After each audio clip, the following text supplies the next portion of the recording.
I'm intrigued. I mean, I saw it when I came over here and something caught my attention. Hack and slash title developed by Gaijin Studios, Russian company, published by Software, and it's going to be distributed by Southpeak Games rather, here in the United States. It's a preview of a little bit of what the game has to offer. Go ahead and start with one of the larger levels. It's a hack and slash kind of an adventure title. It's got a little bit of an RPG element to it.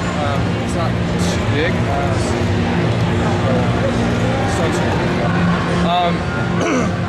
Excuse me. So, as you can see, the main character, Yumi, the game is designed on a dungeon system, a level-by-level progression system.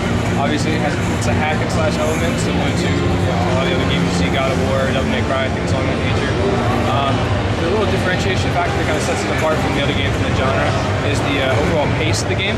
The way that the combat system is designed, in many games, like God of War, for example, the hack and slash combat system and the magic system is kind of independent of one another. Mainly because of the way that the magic system is designed. The classic magic system, you have a magic pool is replenished by killing enemies, pots, and things like that, checkpoints, wells that replenish your magic ability. In this hack and slash game, we actually use what's called rage system, which means your magic is basically generated by combat, by being hit, by hitting, striking enemies, things like that. So the quicker you move, the more it generates rage up in the top right corner. And actually not fighting, as you can see, actually your magic pool goes down. So it encourages the players to be constantly in motion and constantly be fighting. In addition to that, it does introduce a little bit of an RPG element. In the top right corner, you'll see that there's an accumulating number for every guy that I kill. You'll see a little white pixel come out of them, and it'll slowly gather around a Yumi. Increases this. Then you have the sub-menu, access by pressing the back button. Now there's a very comprehensive list of spells that are based on a tree system. For example, if I buy Dark Ball, okay, it's a purchase system.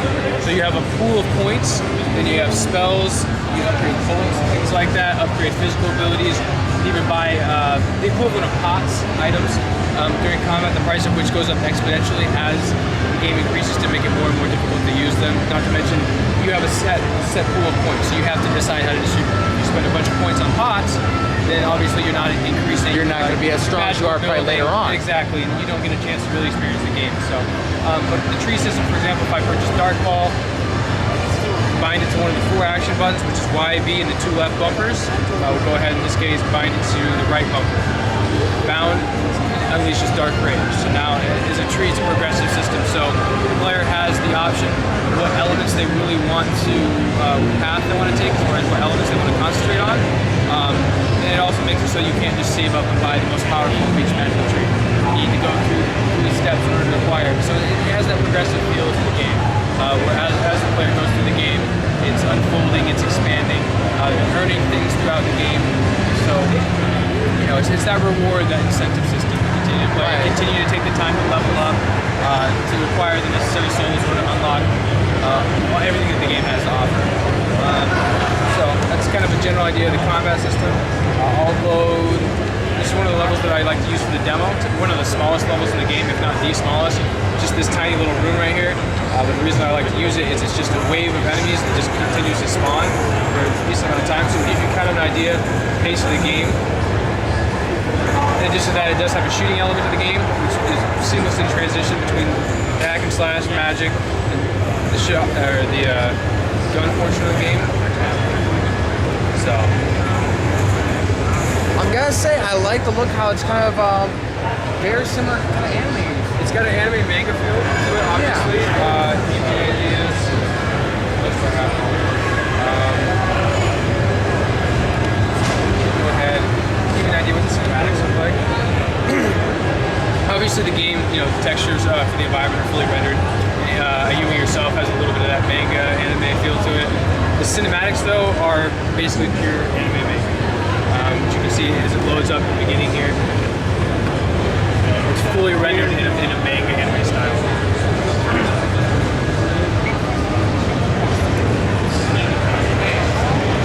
Again, the game is fully voice acted, so all the script is spoken. And it's localized, I believe, in 8 different languages currently. Impressive. Russian, Dutch, English, Spanish, some in Japanese.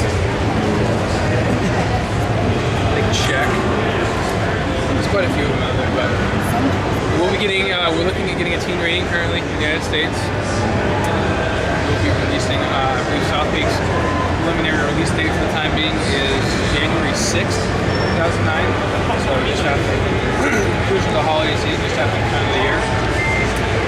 Other than that, the only other thing that element of the game that I didn't really go into is that there's a little bit of exploring. It does have that kind of explorative feel to it, where a lot, especially the outdoor levels and some of the larger dungeon levels, have a pretty expansive feel to them. As you can see, this is one of the boss areas, but there's still a lot more landscape to explore even further back. Ah, so no invisible walls. No invisible walls. Very nice. It's out to the water.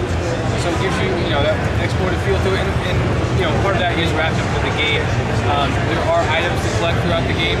They increase your so exploring is definitely something to do. It's something to do, not only just for fun and everything like that, but actually adds to the game. It increases your shooting ability, increases your melee abilities, increases the number of melee attacks that you have. So it actually changes the combat system in and of itself by exploring. If players to just go right through the game and just power through it, and not really explore anything like that, or take the time to really explore all the different trees and everything like that, we're looking at about 10 plus hours of gameplay. Obviously significantly more if you take all the time to explore all the additional content, additional items. Not to mention there is alternate endings to the game. Without really going into it, just because it's very plot dependent and kind of player choice oriented, there are multiple alternate endings to the game. Giving you a chance to, it has that replay value where you go back and it is a completely different ending, different cinematics, different conclusion of the game in and of itself. So, and again, it is decided by the player's decisions.